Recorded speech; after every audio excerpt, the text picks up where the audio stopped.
多谢丽婷来关心中华县丰原乡的普天宫举行2023国际海渔文化节跋杯祈福仪式，决定伫国历5月28日要办国际海渔节，使到全国乡亲都使去拜妈祖，体验海渔的文化，欣赏中华的水。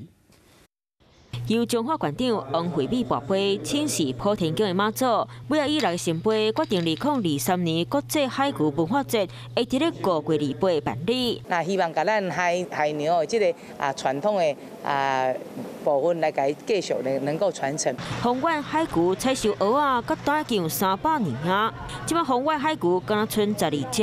王惠美讲，希望这举办活动，有海渔好好成立，互海渔文化会当继续传落去。 希望也能够透过这样，让更多的人认识我们芳苑，了解我们这个无形文化资产。国际海渔文化节今年到第5年，这活动结合丰原海空步道、妈祖庙和在地产业文化，公所代表会卖加强全力支持，将今年的国际海渔文化节办更加抢眼。 Hello， 我是林仙怡。想要掌握最及时的新闻资讯吗？赶快订阅、按赞、开启小铃铛，锁定华视新闻 YouTube 频道，也不要忘记收看《华视新闻》杂志哦。